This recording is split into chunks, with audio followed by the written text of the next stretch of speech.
Assalamualaikum warahmatullahi wabarakatuh.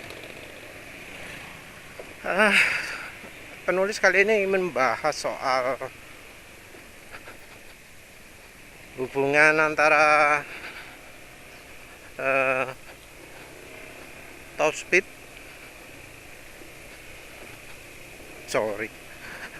bukan top speed ya, kencang ya. Hubungan dengan antara kencang dengan apa saja sih yang harus dibutuhkan. Memang butuh skill ya,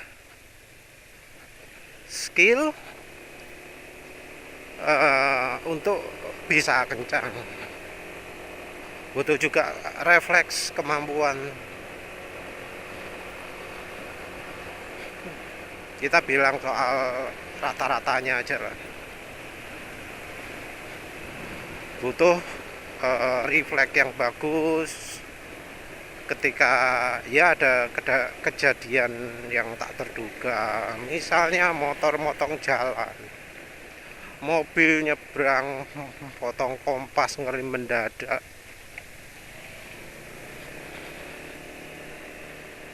Ya yang semacam-macam itulah. Tentu butuh refleks yang benar, jangan sampai ya refleks kalau pas ada apa-apa langsung belok kiri itu bahaya ya.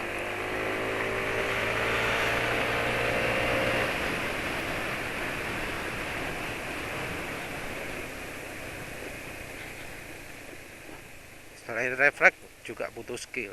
Disebut skill karena kemampuan ini adalah kemampuan yang seharusnya dilatih.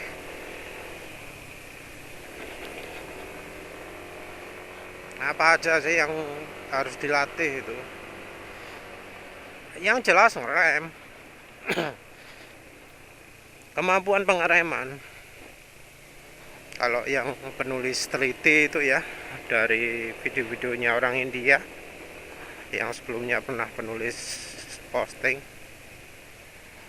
itu ngerem minim kecepatan 100 km per jam harus kurang dari 4 detik. Itu rata-ratanya orang India naik motor laki ya. Naik motor cewek juga seharusnya segitu juga, karena yang penulis dapatkan sekitar 3,2 detik. Ngerem dari kecepatan 100 km per jam dalam kondisi jalan beton. Kalau jalan aspal mestinya lebih baik lagi.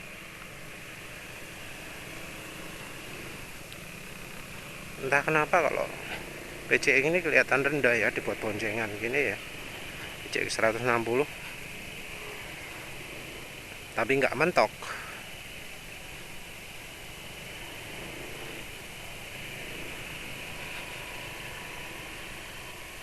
Suara mesinnya sudah kasar gitu ya. Emang penyakitnya emang ya.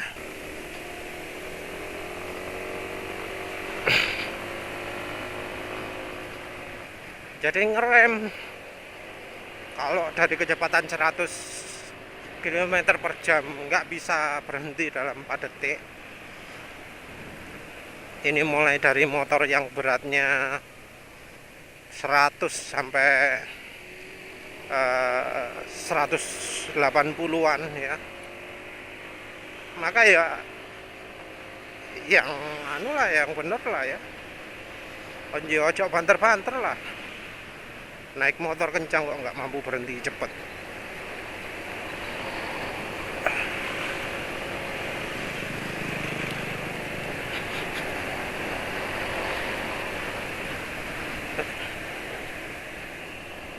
Latihlah sedemikian rupa sehingga ngerem itu bisa berhenti dalam waktu 4 detikan.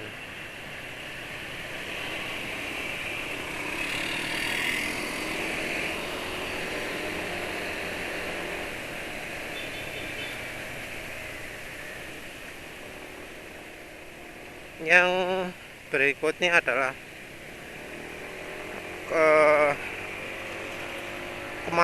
kemampuan manuver. Nah ini juga nggak butuh kemampuan kok, tapi pengetahuan ya. Oh ya, yang ngerem juga butuh pengetahuan bahwa kalau ngerem pakai dua rem belakang dan rem depan itu pasti berhentinya lebih cepat, apalagi di motor yang eh, di motor yang low ride ya, center of gravity-nya rendah. Kalau motor center of gravity-nya tinggi gampang jungkel ya,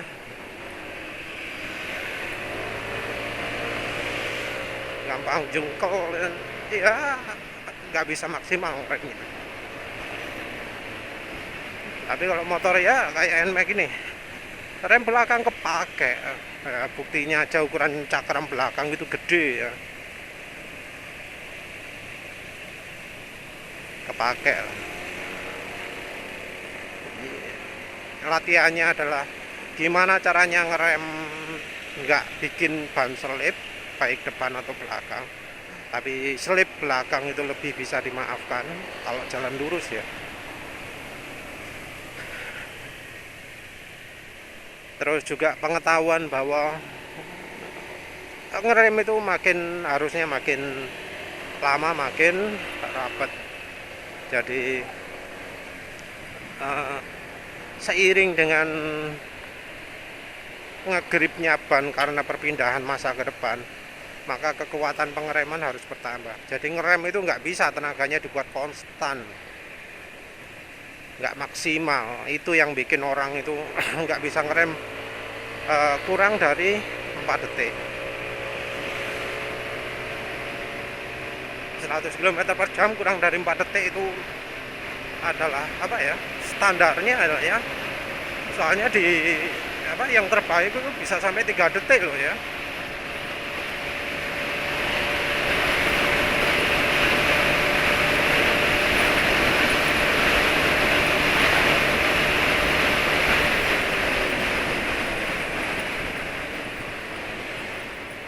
Yang kedua juga penting yaitu soal manuver itu apa ya, misalnya gini, sentak gini loh, gini kan, lihat sendiri nggak, penulis lagi belok kanan, setang dibelokkan ke kanan langsung ke kiri. Nah itu manuver yang penting itu kayak gini ya, setang di apa tadi itu setang diarahkan ke kanan, motor langsung banting ke kiri, itu counter steering. Teknik ini penting ya, karena motor itu offsetnya cenderung ke depan. Offset motor makin ke depan, maka teknik berkendara seperti itu makin dibutuhkan. Penulis bisa demo seperti itu karena kecepatannya cukup tinggi ya. Tadi penulis jalan berapa tadi? Jalan 80 ya. Ini NMAX loh ya, motor yang kemudinya termasuk lincah. Jadi kayak PCX, kayak Aerox, kayak ya yang lain-lain lah ya. Itu banyak motor yang kalau di kecepatan tinggi butuh counter steering kalau mau lincah. Lihat sendiri kan tadi, lagi belok kanan, dibanting ke kanan, bisa langsung belok kiri. Itu counter steering.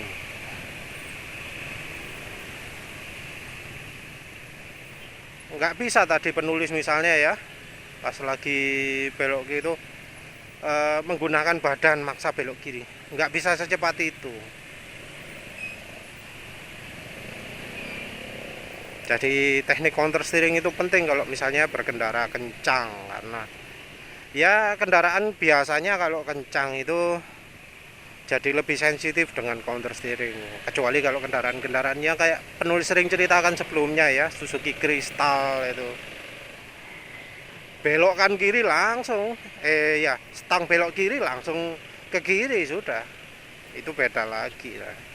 Kalau itu emang butuhnya body steering. Tapi kalau motor-motor sekarang kebanyakan itu kalau sudah kencang, kalau di atasnya 70, di atasnya 60 lah ya, itu butuh berkendara counter steering.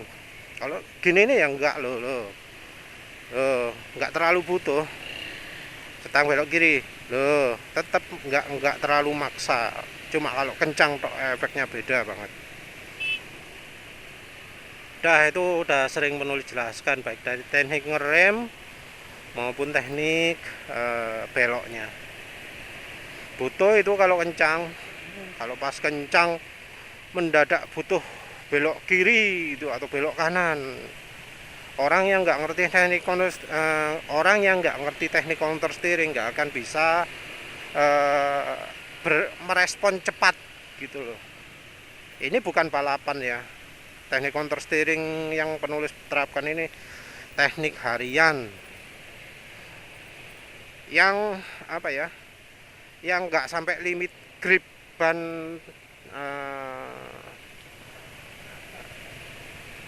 nggak sampai apa ya istilahnya, grip ban itu nggak terbebani gitu loh. Soalnya kalau kita melakukan pas lagi nikung gitu ya, melakukan reaksi ekstrim, ada kemungkinan banyak lepas gripnya, hilang gripnya. Nah, kita lakukan ya di kecepatan umum lah ya, 100 itu kan nggak terlalu kencang ya dibanding dengan di sirkuit. Pokoknya ban nggak mendekati limit lah.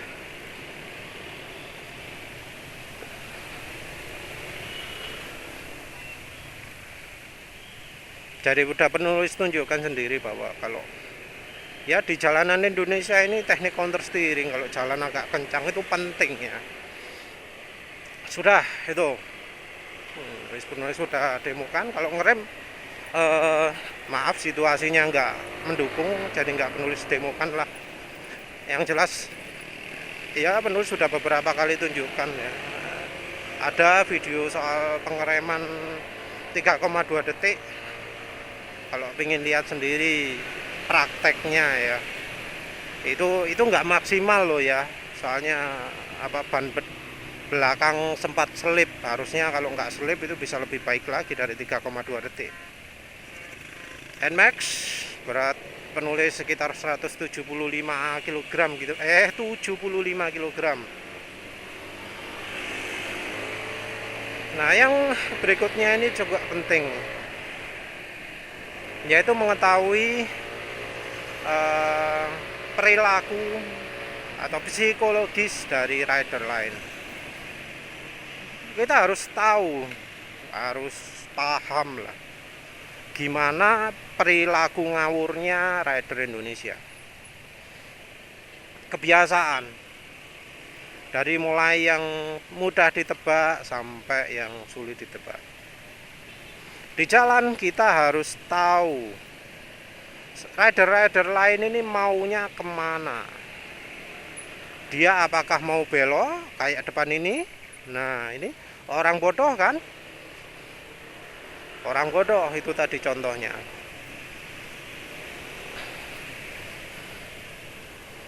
Enggak mengira-ngira ya, tahu-tahu motong, tahu-tahu ngerem gitu ya. Kayak gitu sering terjadi di jalan. Tadi itu nggak ngasih tanda loh ya, kayak seakan-akan mau lurus padahal mau belok. Kita juga harus sangat-sangat waspada terhadap rider-rider seperti itu, karena di Indonesia banyak. Penulis cerita gini bukan penulis ini apa istilahnya, ngerti bagaimana sifat mereka. Bukan karena penulis kalau rider gini-gini pasti gini, tapi karena apa ya, karena sering dijatuhkan sama mereka. Penulis sering ketabrak sama orang-orang gitu, nabrak orang-orang kayak gitu. Mau nggak mau jadi harus paham bagaimana sifat dari mereka.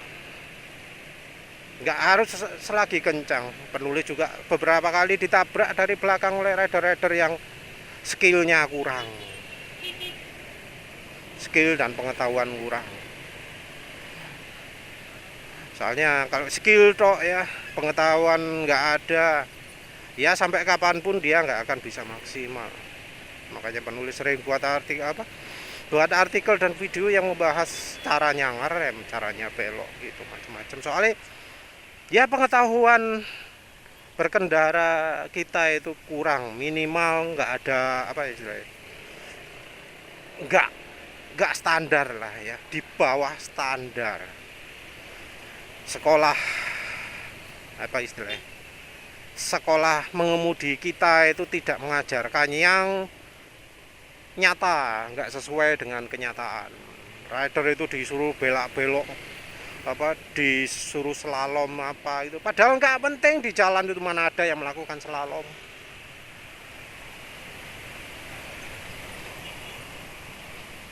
Slalom pinion, slalom apa,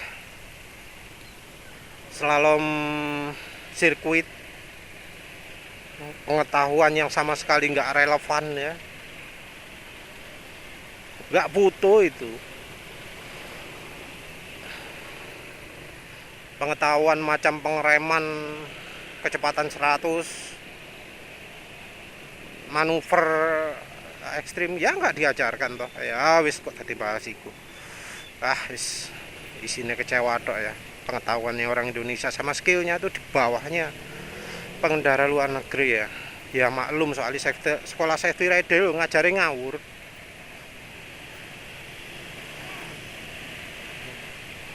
Harus dibilang ngawur karena apa? Ya karena lah wong ajaran mereka sendiri loh, nggak dipraktekkan sama mereka. Ajarannya ngawur tapi mereka nggak praktek sendiri. Ajar belok nggak boleh pakai lepas gas, harus ngegas gandeng. Tapi ya itulah yang diajarkan oleh Pak Jusri Pulubu dari JDDC ya. Ngerem dari kecepatan 100 dikocok. Siapa yang pernah praktek kayak gitu? Nggak ada. Sampai sekarang loh penulis sudah minta merengek ke pengajar safety riding. Ya kok tadi bahas iku mana? Yang psikologi lagi raja. Psikologi orang-orang ini ya sering melakukan hal yang tak duga gitu. Oh kayak yang tadi itu. Penulis kan termasuk jaga jarak. Kenapa? Ya biasanya orang yang kayak gitu aksinya mendadak. Orang Indonesia itu nggak kayak orang luar negeri. Bukan hanya pengetahuan yang kurang, tapi dari egoismenya juga tinggi. Dari sikap mentang-mentang saenake koyok dalan rae dhewe itu apa ya, kayak mendarah daging gitu, wajib gitu ya. Jalan lambat di tengah-tengah itu sambil nelpon itu barusan. Itu contoh lah ya, contoh. Ngerti lambat, jalan tengah-tengah. Tadi kan pelan-pelan ke kiri, tiba-tiba ke kanan. Alasannya apa? Karena dia nggak bisa mengendalikan motor sehingga karena lagi nelpon itu ya, dia nggak bisa mengendalikan motor sehingga ke kanan sendiri.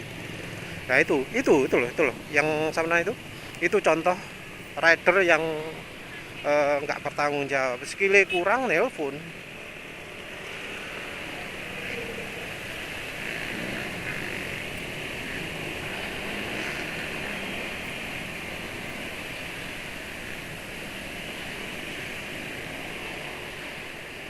Nah kayak gini nih, jalan lambat, kenapa ayo pilih kanan, nganan ada kemungkinan belok kanan nih, nggak ngasih tanda.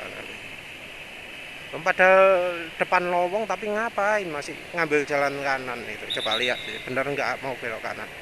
Kalau dia nggak belok kanan, nah ya itu lagi lah kengawurannya rider Indonesia ya. Oh nggak mau belok kanan, nah, nggak ada alasan dia belok ambil kanan itu, nggak paham lah ya.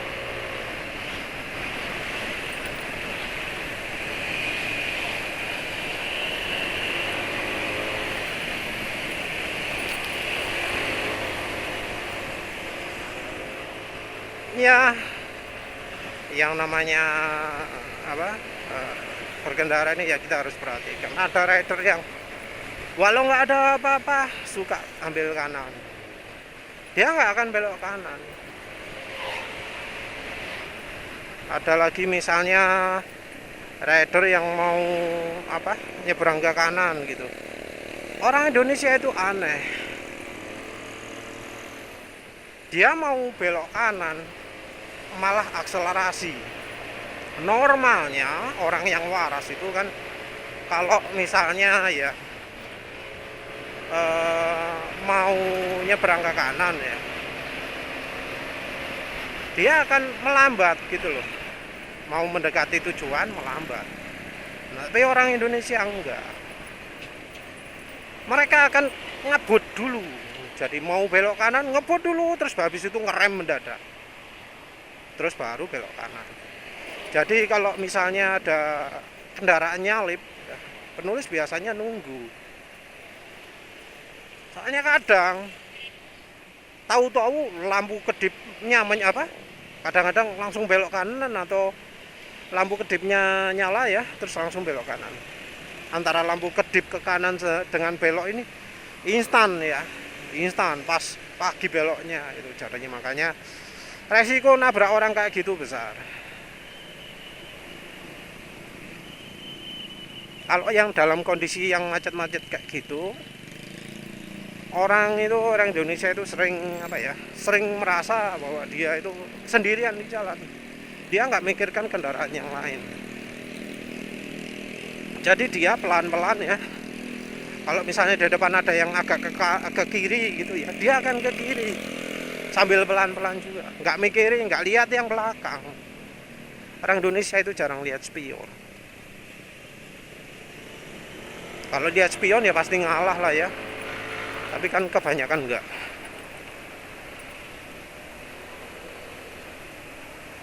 Ya yang wajib itu mengetahui tujuan lah ya, bisa memprediksi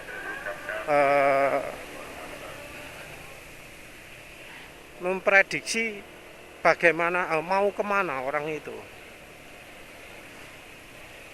Orang yang mepet ke kanan di jalan besar lebar gitu ya, belum tentu itu orang mau ke kanan.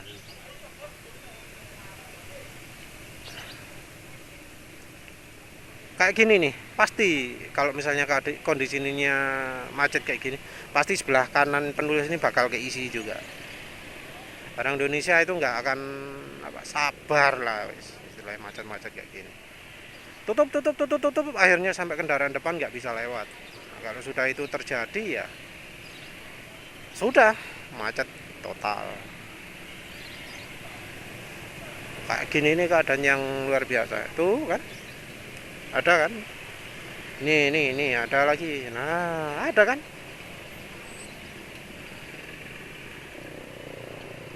Oh ya, berhubungan dengan gini ini, ada satu hal yang unik ya. Hal yang unik sekali yang cuma terjadi di orang Indonesia. Biasanya rider kencang, rider yang jalannya kalau di jalan mulus itu lebih dari 100, kalau dalam keadaan macet ini biasanya malah lebih sabar. Sementara itu rider yang lambat, yang jalannya cuma 40 km per jam, itu bakal serudak gitu ya. Terus keluar dari kemacetan, dia akan pelan-pelan menghalangi jalan, jadi duri di jalan lah istilahnya. Di saat kemacetan dia jadi penyebab kemacetan, jadi lebih parah. Di jalan lengang dia jadi sumber kemacetan, karena ya melambatkan. Kalau ada apa-apa nggak mau ngalah kayak gitu. Dan ini yang membuat jalan di persimpangan itu harus diwaspadai. Karena apa? Karena rider-rider kayak gitu, dia nggak akan memperhatikan tanda lalu lintas. Jadi ngebut di persimpangan itu sesuatu yang sangat-sangat membahayakan lah ya. Ini nggak cuma pengendara motor tok ya, tapi pengendara mobil juga sama saja. Kayak gitu sifatnya. Berbahaya jalan kencang di persimpangan kalau persimpangan itu rame. Walau ada lampu merah, kita pas lagi lampu hijau. Bahaya jalan kencang di awal-awal gitu. Apalagi kan banyak ya terjadi ya, lampu sudah hijau langsung digas, was, ternyata ada mobil yang nerabas lampu merah dengan kecepatan tinggi. Kayak gitu, kayak gitu. Orang Indonesia itu berani mati ya istilahnya. Berani mati dalam situasi yang salah ya. Bukannya apa? Berani mati ini akan dapat rezeki, akan dapat pahala. Enggak. Berani mati tapi menyebabkan kesengsaraan orang lain ya. Ya istilahnya bikin dosa, bisa mematikan orang juga kalau membunuh orang walau nggak sengaja ya tetap tetap iya tetap nggak baik lah ya. Bukan suatu hal yang dibanggakan bisa membunuh orang dengan tidak sengaja karena ya melanggar lalu lintas itu apa.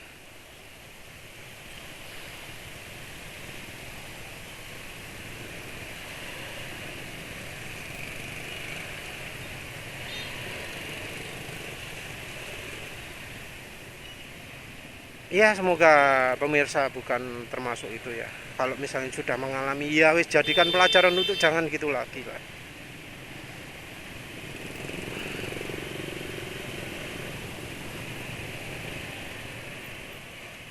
Jadi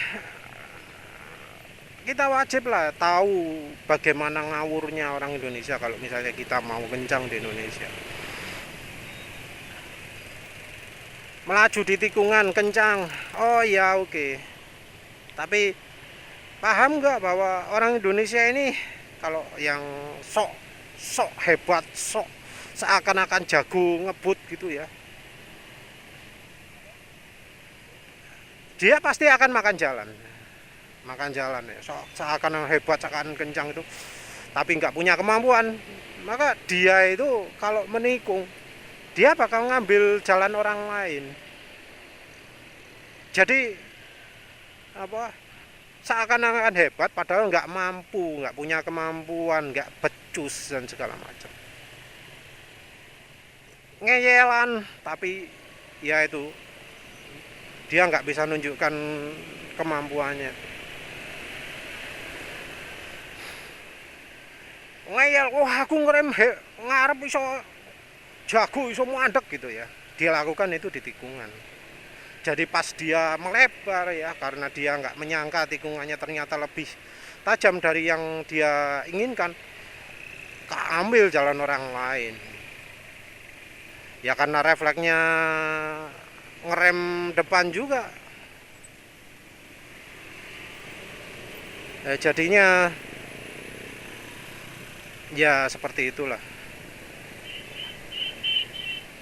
Iya, sampai di YouTube pernah ada ya yang di videonya apa jenenge, uh, Island of Man Indonesia itu ada yang menunjukkan wah hebat emang jalannya belok-belok, tapi ridernya memalukan sekali lah ya. Dia bolak-balik nyasar, bolak-balik ngambil jalan lain, beberapa kali mepet motor-motor bebek, motor-motor metik dari depan. Motornya keren, 250 cc lebih ya, kayak keren, tapi ya kemampuannya memalukan gitu loh. Ngomong I love man, iya tapi kok iya skillnya itu loh memalukan untuk dipamerkan. Yang dipamerkan adalah kearoganan karena nggak mampu tapi maksain gitu loh, maksain kencang.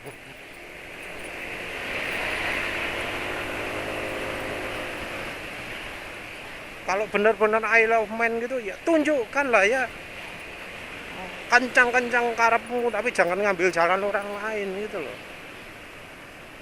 Dari sisi ngambil jalan orang lain itu ya dalam kondisi jalan lurus ini juga bisa terjadi gitu ya. Nggak cuma motor tapi mobil juga. Walau ini jalan garisnya putih ya, sudah beberapa kali terjadi penulis itu harus mepet karena ya dari depan ini ngambil jalan kita. Lagi jalan gini tahu-tahu keambil jalannya itu mobil tadi itu melakukan juga. Wis ketahuan lah kayaknya mepet kanan gitu, terus jalan gitu pasti suatu saat akan ngambil jalan orang lain. Apalagi kalau sepeda motor gini.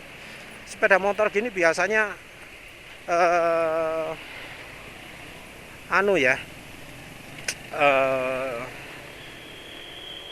kesalahan yang terjadi berlipat-lipat.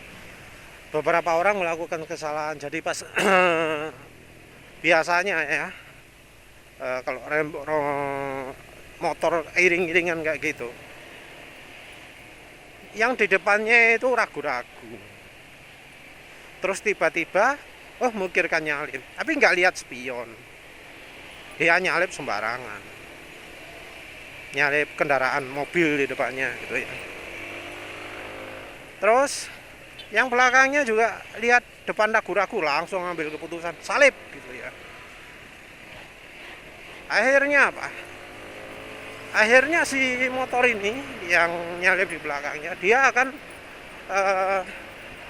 mengambil posisi di sampingnya motor yang lagi nyalip ini.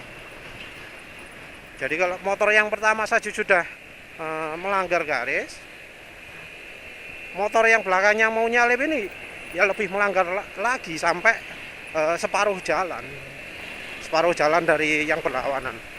Kayak gini nih loh, lihat itu terjadi itu loh, jaraknya bisa lebih itu dari satu motor, itu bisa sampai 2 motor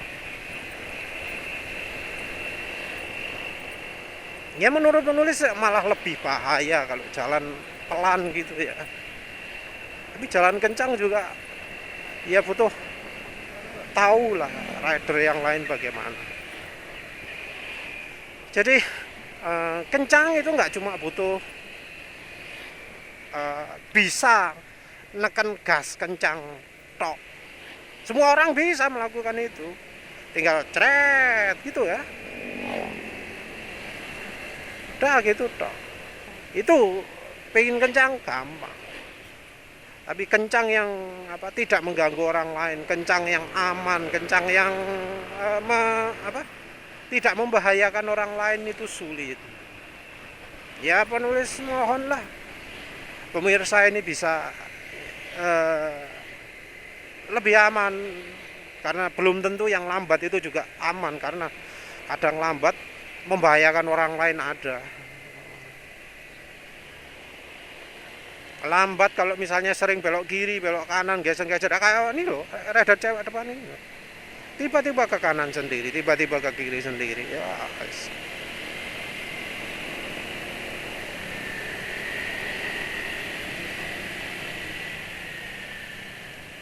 Nih, oh ya, satu lagi. Perhatikan tendensi dari rider ya. Kadang yang berkendara lambat, dia jalan sebelah kiri ya.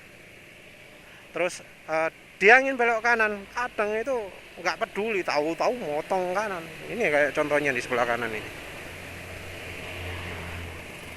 Itu pasti mau belok kanan. Tuh lihat, belok kanan, langsung motong, wis nggak lihat belakang dia.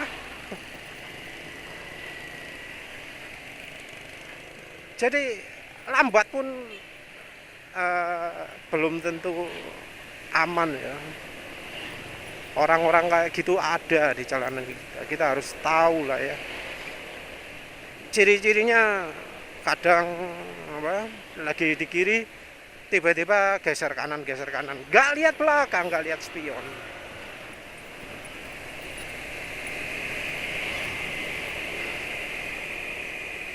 Nih kayak gini, ini situasinya gimana ini? Apa mereka lurus semua? Apakah ada yang belok? Yang satu lurus, ada yang belok pasti. Tuh yang rider depannya itu. Kita harus ya gimana ya, sulit mungkin ya kalau untuk mencoba memprediksi perilakunya orang.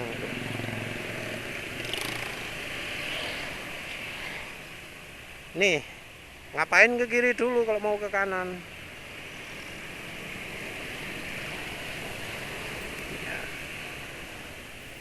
Ya wis lah, bukannya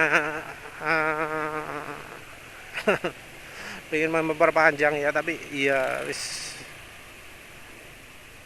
sulit emang memperkirakan orang memperkirakan perilaku orang ya.